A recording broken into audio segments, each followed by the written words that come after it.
guys!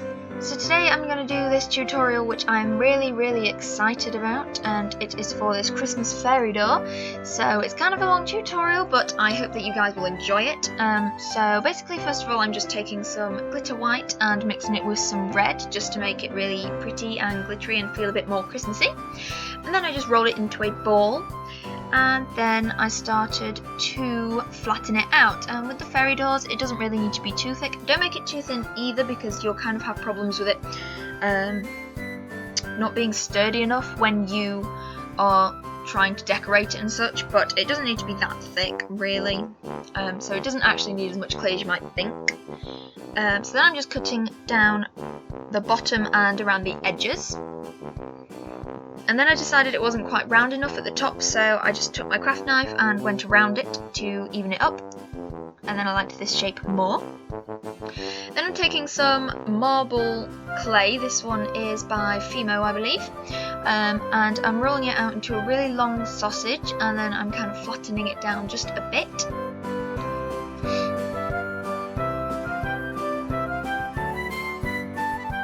And then once I flattened it down, I just kind of wrapped it around the sides of the door that I've already made. And obviously it doesn't want to go around the bottom, so just trim off the excess from the bottom of it with your blade. And then roll over it again, just to make sure that it's all stuck together. And I decided mine was too thick, so again I just took my craft knife and I just went around it just to kind of neaten it up and make it a bit thinner, because it doesn't actually need to be that thick.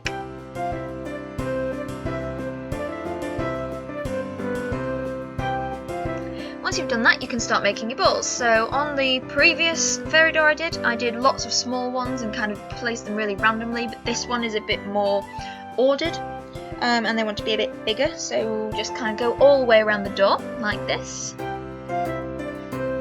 And then once you've done that, you can start marking out where the panels for the door are going to be. So I just made 3 panels, and I just made them with my blade, and I did them really faint to start with, and then I kind of just went over them to make them a little bit deeper so that you could see them better. And once you've done that, you can start adding the wood grain to it. So just do all sorts of kind of wiggly lines and stuff until it looks something like this.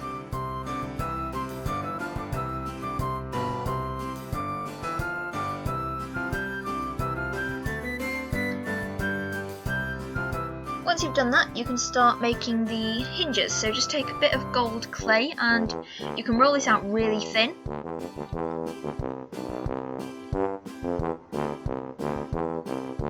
And once you've rolled it out, just cut 2 triangles out of it.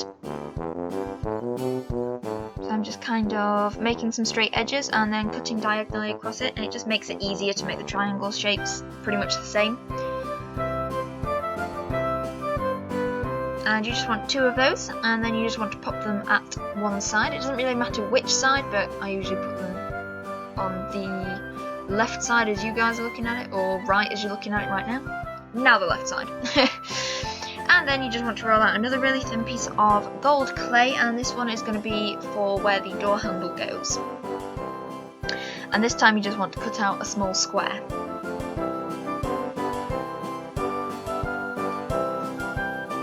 Once you've done that, you just want to stick it on the opposite side of the door to the hinges. And then you're just going to get a gold jump ring and stick that onto there. And then just take a really thin piece of gold clay to hook round it to make it look like it's joined up. Once you've done that, take some green clay and make a ball out of it, and then start to flatten it down around the edges slightly, and this is going to be your wreath. So make a hole in the middle of it, and then after I've made the hole, I kind of just took my ball tool and started kind of, I don't know how really to describe it, but I kind of just battered it with the ball tool.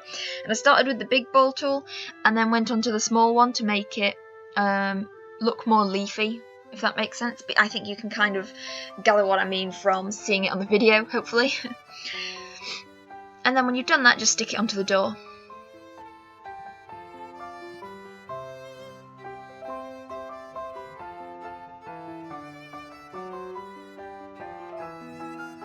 after you've done that, just take a few small pieces of red clay and you're just going to make a bow. And this bow that I made was an absolute fail, and it really annoys me because I wish I'd remade it. I really don't like how the bow came out, but anyway, I just basically took two small triangles and stuck them together. Although, like I say, I'm really not happy with how this bow came out. That technique usually works. So yeah, just stick that on the top of the wreath, and then I also took a few small balls of red clay and stuck them around as well for like the berries or whatever it is meant to be on wreaths. Then I'm moving on to doing the fairy lights. So I just took a really thin piece of black clay, and this was really fiddly to stick exactly where I wanted it because it's so thin, but I got there eventually.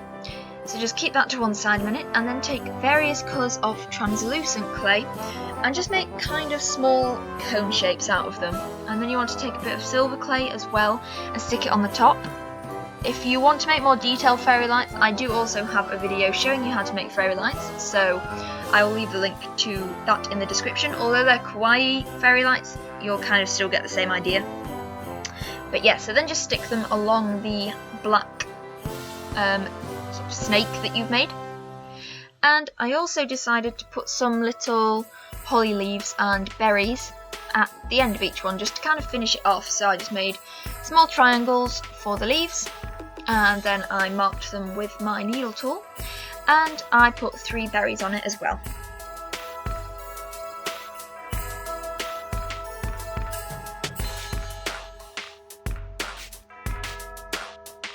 Once you've done that, just bake it for 10 minutes. And whilst it's baking, you can make your present. So I just took gold clay, but you can use whatever colour you want, and I shaped it into a cube. And after I made the cube, I rolled out a thin snake of red clay and flattened it out again, and just kind of draped it over the top part to make the bow and the ribbon.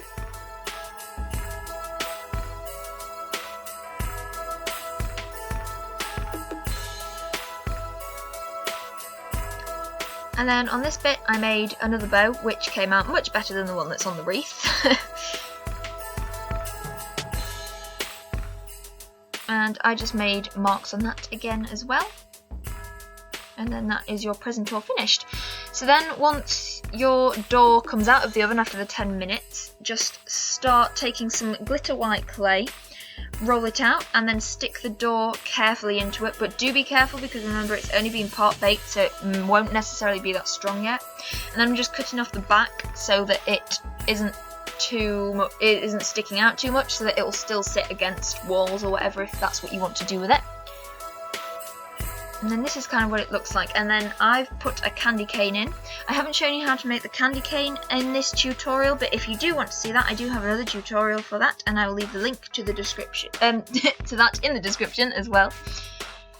And then I'm just sticking it to the bricks with some liquid fimo, just to make sure it sticks. And then I'm kind of just indenting all the snow as well to make it look like it might have been walked on.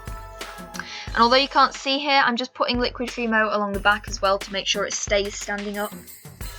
And once you've done all of that and stuck your present on, you can bake it for the rest of the time that you need to. And this is what it should look like when you're done. It's completely up to you whether you choose to glaze it or not, but I just chose to glaze the candy cane and the fairy lights and the berries on this one. I kind of like that the whole thing isn't glazed, but it just kind of highlights certain bits. So yeah, that is my Christmas fairy door tutorial. I hope you guys have enjoyed it. If you have, remember to like and subscribe, and I'll see you guys next time. Thank you for watching. Bye!